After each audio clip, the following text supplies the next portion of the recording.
Greetings, amazing people, and welcome back to the Ryan Files. While on tour in January, I took the opportunity to visit a few sites that have always piqued my interest.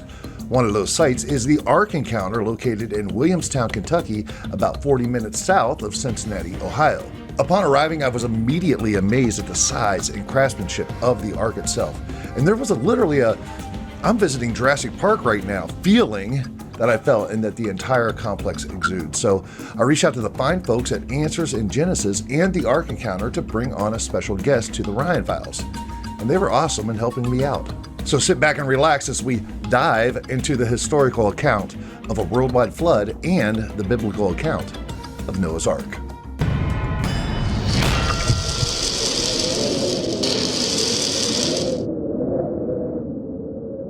Ladies and gentlemen, thank you so much for joining me this week on the Ryan Files. Have a special guest this week, the one and only Dr. Tim Chaffey, correct? Chaffey. That's correct, yeah. And this is from Answers in Genesis, the Ark Encounter. I had the opportunity to visit it in January while I was on the road. And I'll tell you and I was not expecting it. I wasn't expecting it to be that big for sure. It's you roll up there, and I mean, it was one of those cold days in January, but this thing is massive. And I'm a woodworker. As soon as you get to the first level and you enter into the Ark, and you see a cross section of the hull and just the engineering that went into it, and you end up in the bow of the ship, and I mean, it is. I was not expecting that. I was not expecting to have my breath taken away, and I did. Yeah, if you're somebody who likes working with wood, that is the place to be. It's just an amazing structure. So even if you don't agree with us that it's historical reality, this is what truly happened as described in the early chapters of Genesis. You can still marvel at the construction that's there. And in fact, I did that opening day. I get to give a tour to 21 of the atheist and agnostic protesters who were out at the off ramp. And that afternoon, I gave them a tour of the Ark, and one of them told me, he said, it's beautiful. I don't agree with what you're doing here, but it's a beautiful structure. And it truly is. It's quite a marvel. Yeah, I've seen the commercials and they say, hey, it's a lot bigger. Yes, folks, it's a lot bigger. And, you look at the biblical account and what was it, 300 cubits by 50 by 30 tall, whatever a cubit is. And of course, we can get into that. But I mean, it is a massive structure. And all of a sudden, you remember all those images you saw as a kid of, the giraffe and the elephant squeezed up on top of the Ark, popping out everywhere, goes by the wayside for sure. So now you're the content manager at the attractions division of Answers in Genesis, correct? That's correct, yeah. That means you're responsible for what? Overseeing the development of content for the museum exhibits at the Ark Encounter and the Creation Museum. That's got to be, number one, that's got to be an awesome job, but there is a lot to it. Yeah, it is awesome. I tell people I'm living the dream, and I mean that. I never have a Monday. I don't wake up on Monday morning thinking, oh, I got to go to work today, because I love what I do. I love that I get to study the Bible. I get to write about it. I get to teach others. I love the team that I get to work with is they're all creative. They're the designers and artists and people who make all the things that you see in those exhibits that are they're incredibly talented. I have no ability in that area. I research and I write, but it's such a great atmosphere to be around, and to know that, and I think any writer would jump at the opportunity. Hey, do you know what you write is going to be read by over 1 million people a year just in this one site, and 500,000 a year at this other place? I think most people would jump at that. It was never part of my plan to be a writer. I've never dreamed I would be the guy who writes the signs or oversees the writing of the signs at the Ark, because that was never a thing. And yet, God had that in store for me, and I'm thrilled about it.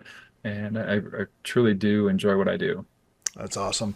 Do you mind if I ask you a couple of questions? I mean, I know that we don't have a ton of time, but I really wanted to get your thoughts on some of these things, because as I said, so much we talk about on my podcast, The Ryan Files, comes into this connection with a global flood and the Ark. And, okay. And, before we kind of get into that specifically, what are some of the misconceptions that most people have before they come to the Ark Encounter? Well, I think for a lot of people, they think that there's no way it could be done. That more from a skeptical point of view. From within a Christian worldview, there's more of a Maybe it was just a regional flood. It wasn't a worldwide flood. They're influenced more by a secular view that was popular in the 1800s. Sometimes from Christians, they're shocked when they see dinosaurs that on the ark. We include them, and people say, "Why would you put that on there?" Well, they're land animals. They were made on day six, just like the other land animals, and just like Adam and Eve. And as long as they were alive when the flood began, they were required on the ark. And we find their fossils in rock layers that were laid down by water all around the world, which we understand to be layers that were deposited during the flood.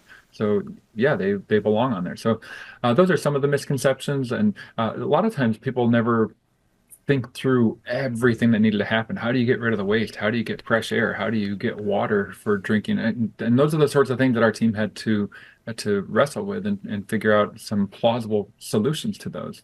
Yes, the animal waste diagrams and videos that you had were fascinating. And I know that sounds like kind of crazy to talk about, but it's a real problem. And Oh yeah. some of the ideas that you guys came up with was just fascinating, man. Absolutely fascinating. So, can you kind of share like a behind the scenes look at how you and your team researched and developed just what we're talking about, the exhibits, and then how do you balance, the historical accuracy, so to speak, with the and creative interpretation by your team when designing the exhibits? Yeah, that's a great question because truly we used artistic license, or pardon the pun, artistic license, as we were going about doing what we're doing, because the Bible doesn't tell us everything that we would need to know to create a huge themed attraction. It tells us the dimensions of the ark. It tells us there's three decks. It tells us that it's made out of gopher wood, but we don't even know what gopher wood is. And we know that Noah covered it inside and out with pitch. He put a door in the middle of it. And at the end, it said he removed the covering of the ark. We're not 100% sure what that means.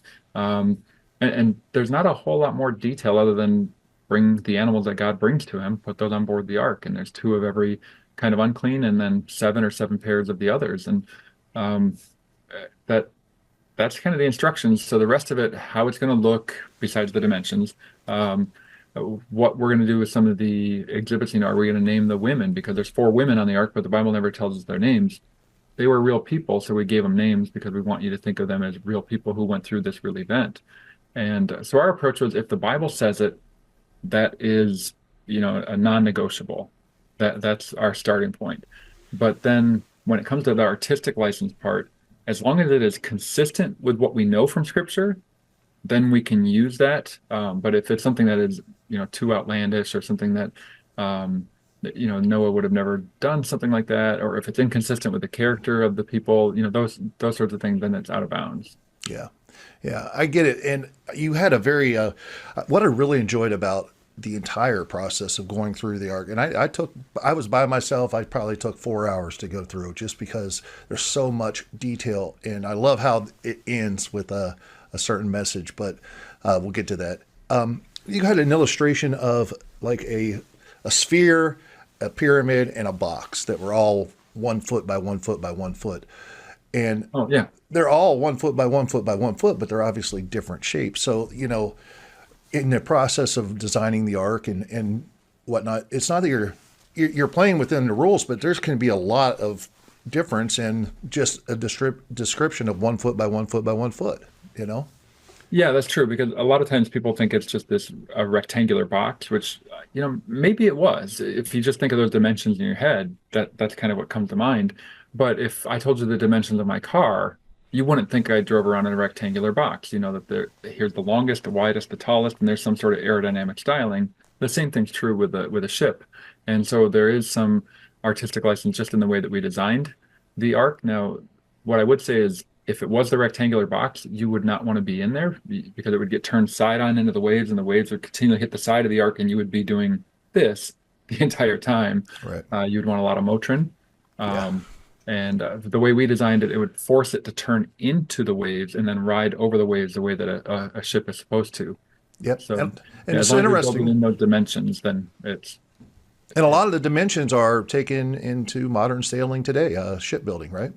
oh, that's true. Yeah, like a lot of the large cargo vessels have that 6-to-1 ratio of length to width and everything. So, yeah, the Ark is built to just the right proportions to survive the flood, and it actually is the right size for carrying each of the required animals on board the ark. Yeah, that's what's fascinating. We're gonna get to that in just a second.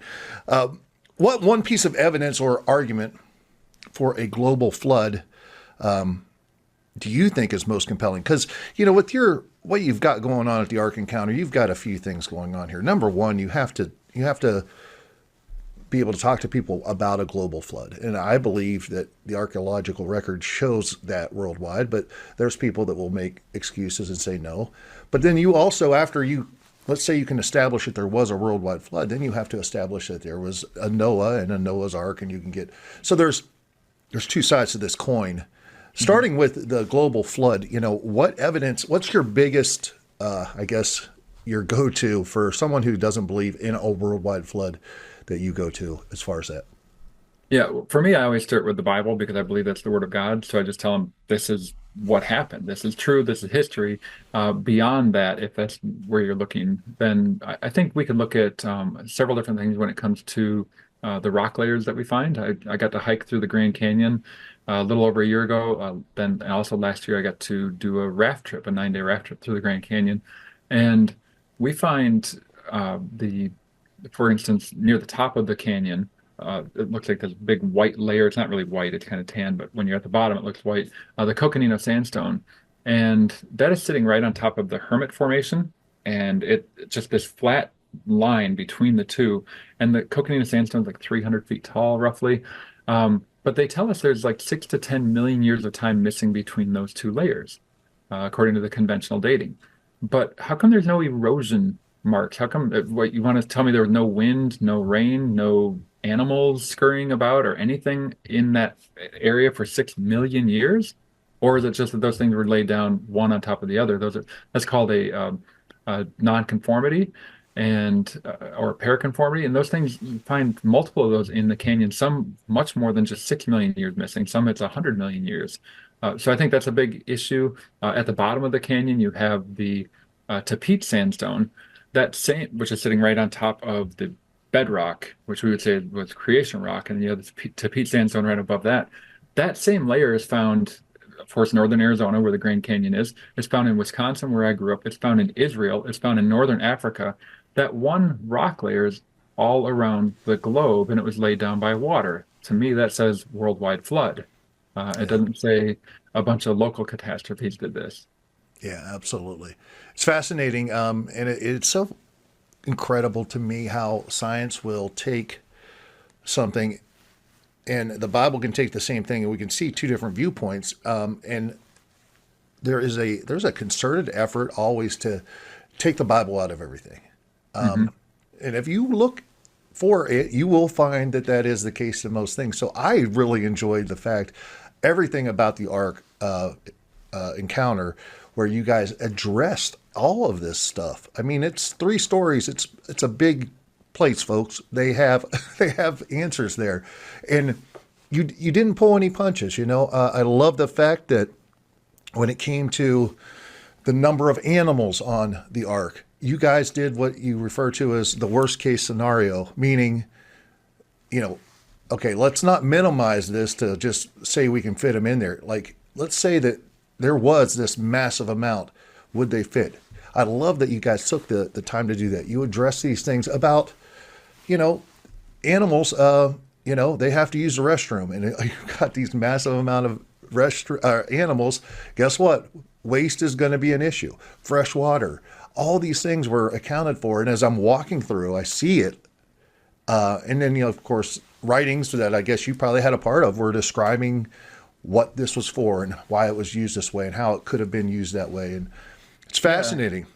Yeah, we knew the question that the skeptics were going to ask, and so we were prepared for that. And a lot of it had to do with how could you fit everything? What happened to the freshwater fish during the flood? And one of the skeptics asked me that while I was giving a tour. I said, that's a really good question. We have a sign right here addressing it. And with the worst case scenario, yeah, if some Bibles say that it was 7 of each of the clean animals and of the flying creatures, and other Bibles say 7 pairs. Well, every time we had between a lower number and a higher number, we're going with a higher number because if the higher number fits, obviously the lower number fits. And so that was our approach to that. We also didn't assume miracles unless the Bible said miracle. Obviously, God could protect the ship the entire time, and he could put all the animals to sleep and all that. But God tells Noah in Genesis 6 to bring all food that's eaten is going to be food for the people and for the animals. So the assumption that we had is, well, Noah has his family got to take care of the animals during the flood, not just knock them out and let them, hibernate the entire time. Yes, yes. So let's talk about how we get all these animals onto the ark. And by the way, fascinating, the cages, the kinds versus species, really went a long way to explaining it in my mind. But just the cages themselves, so the watering, the feeding, the waste removal, all that built into these things is very. And I do believe that people from ancient times, Noah's time and whatnot, were very smart. We live in this world that science tells us, no, they weren't that bright. I think they were very bright. People have always been ingenious. Some Yes. people. There's always some not so smart people and some very smart people all the time. And if you lived to 950 years, you probably could learn a lot of things. Right. Yeah, and I can't wait to get to heaven and talk to Noah and just, we're going to have. I'm a little nervous because I wrote 3 novels about him, and if I got a few things wrong, because I used artistic license, he may not be too happy with me, so I'll have to apologize to Grandpa for that one. But No, I'm going um, to say, hey, buddy, I want to build an ark just for fun. I want to do it the way you did it. So, yeah, that'll be awesome. But, yeah, anyways, let's talk about kinds real quick yeah. versus species. And go ahead and explain that. I mean, you got your head wrapped around it. It really makes sense, but go ahead.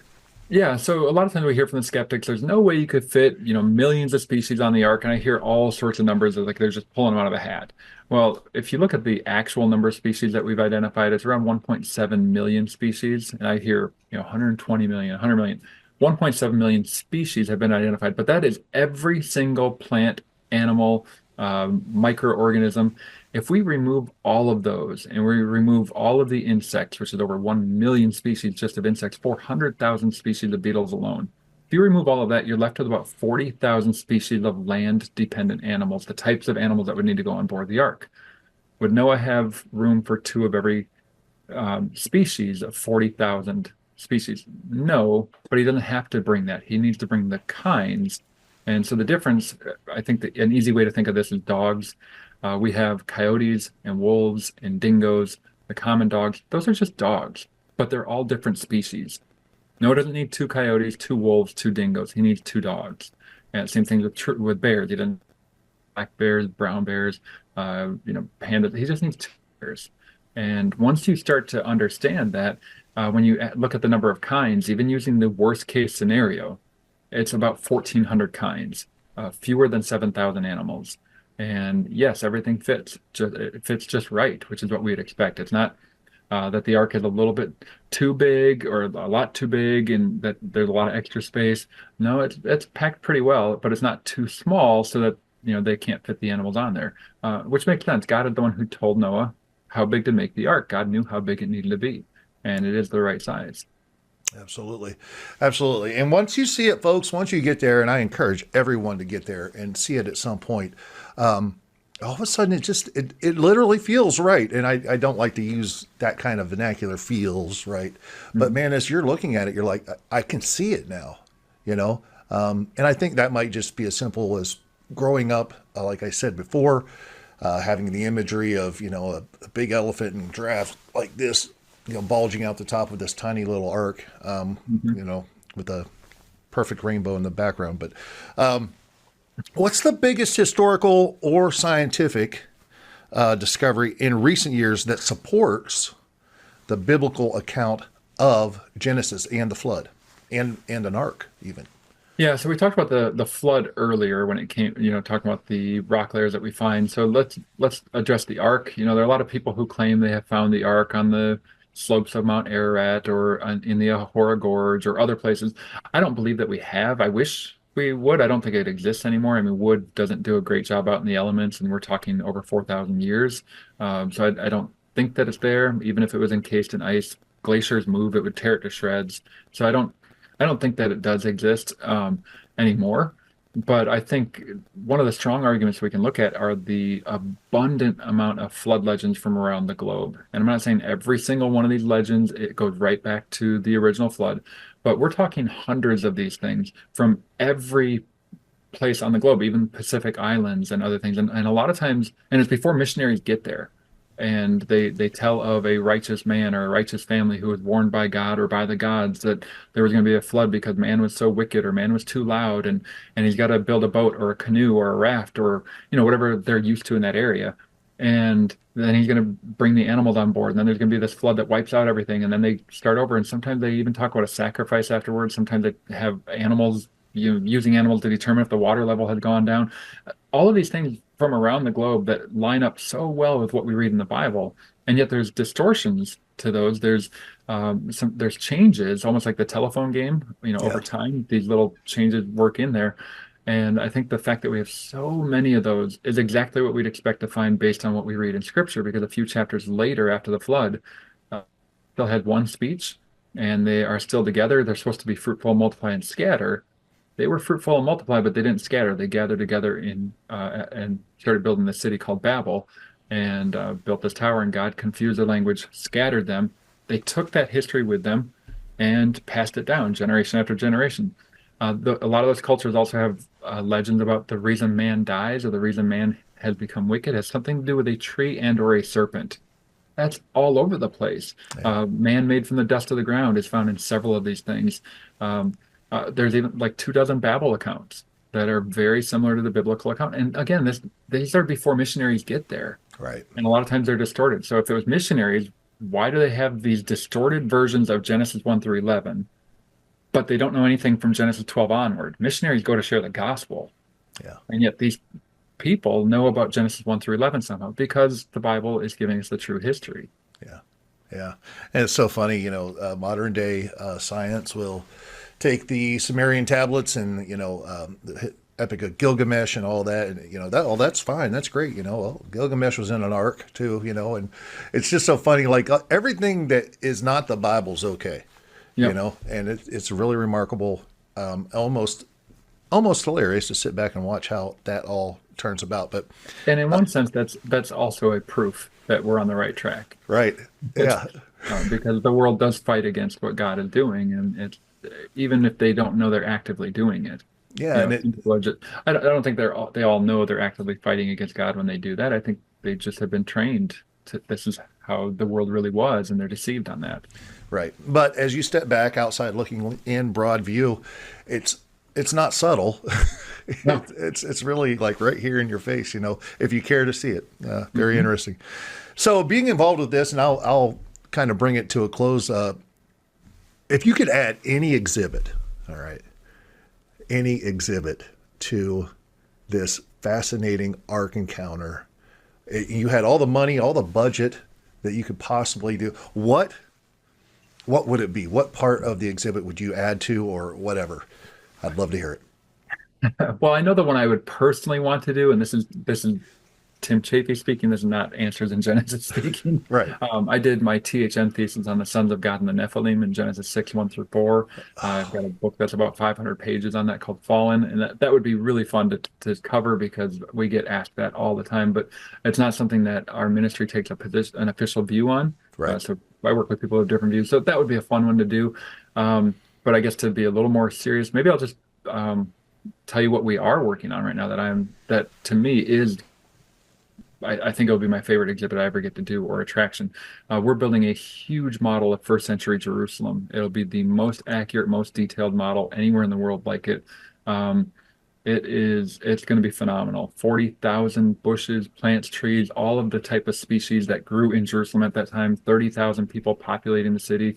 I'm going to be working on all of the content for it. So it's going to help people learn so much more about the New Testament and the world that Jesus walked around in, learning about the gospel accounts and learning the gospel as well. So I'm super excited for that one. And Is that going to be at the same complex? yeah, it'll be at the same location. It's not in the Ark itself, but right where you got dropped off by the bus. Yeah. You may have seen some construction going on just to the left of there. That's our new welcome center, and then the other side of that welcome center is going to be the Jerusalem model. So we're still a couple years away from it. It's a huge project.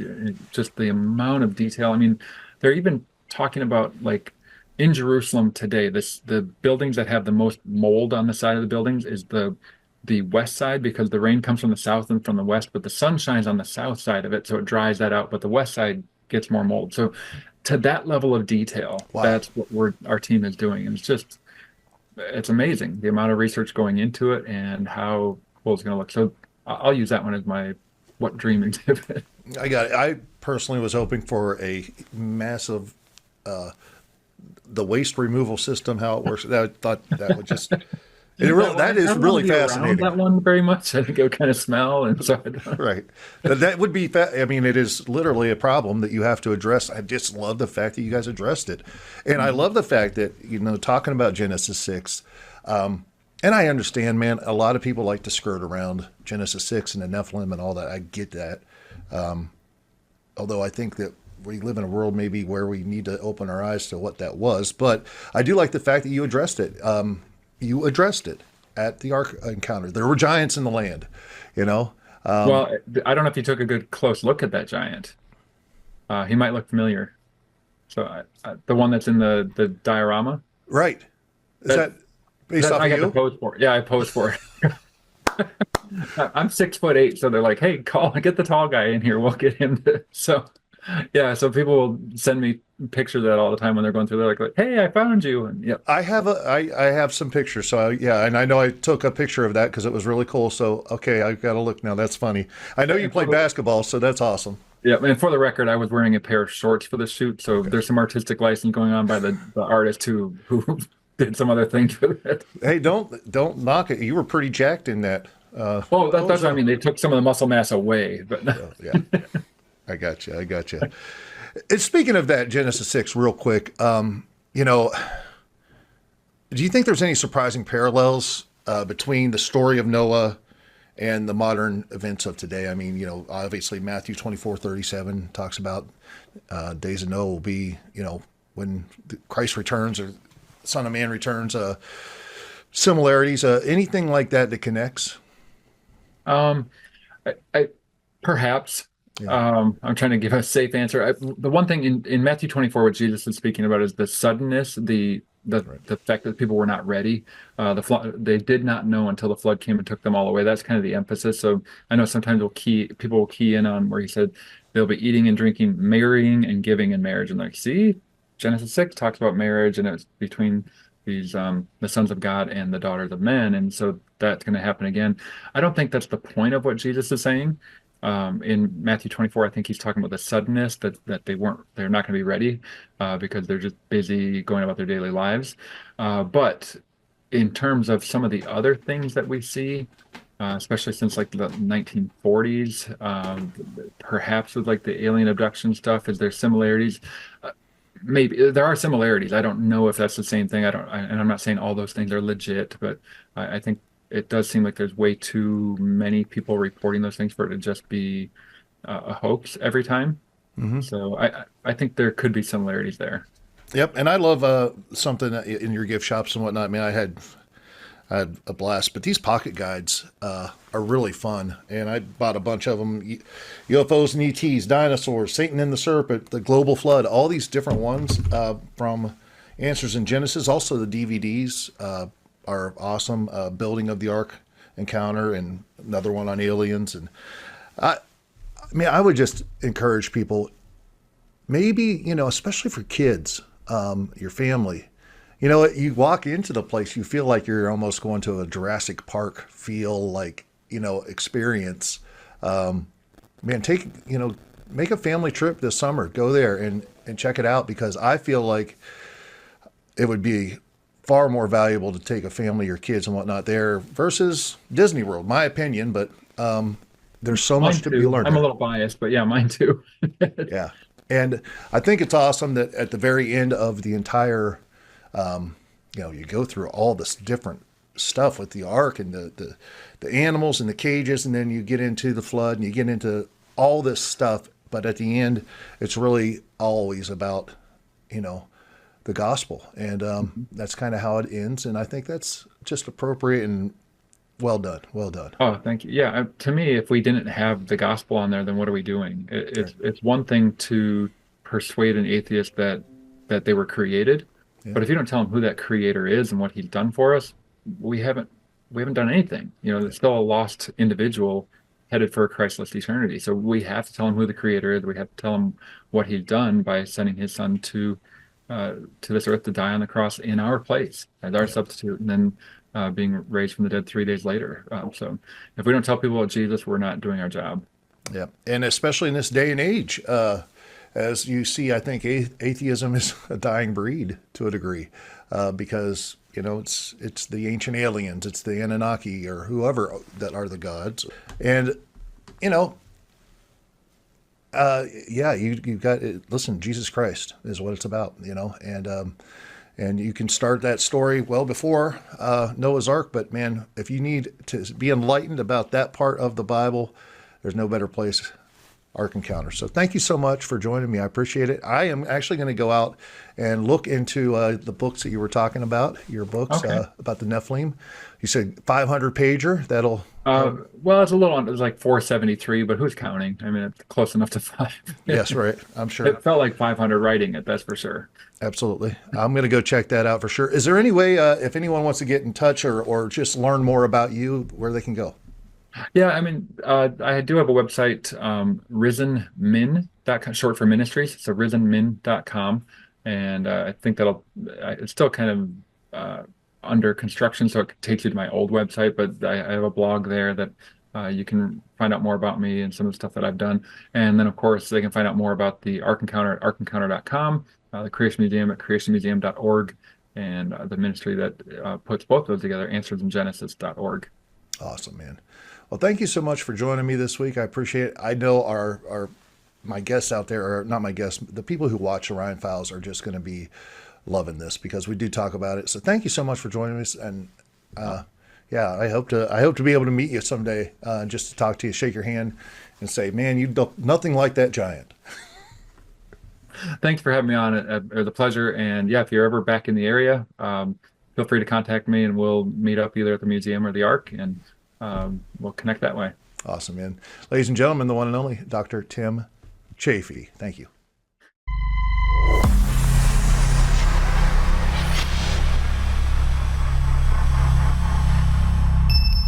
Thanks for tuning in this week to the Ryan Files, and a special thanks again to the folks at Answers in Genesis and the Ark Encounter. They've got a huge operation going on over there, and the reality is, I'm not the biggest podcast out there, at least not yet. But you know what?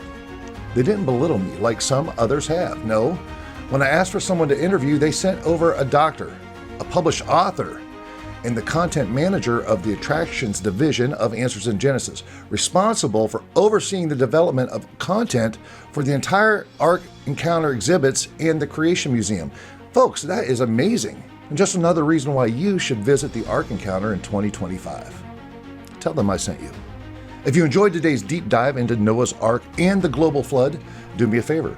Hit that like button, subscribe to the channel, and share this episode with someone who needs to hear it. Your support spreads the word and keeps this mission alive. And if you're ready to take it to the next level, visit theryanfiles.com and click on Become an Agent. You'll find our Patreon there with multiple tiers of support and exclusive content just for you.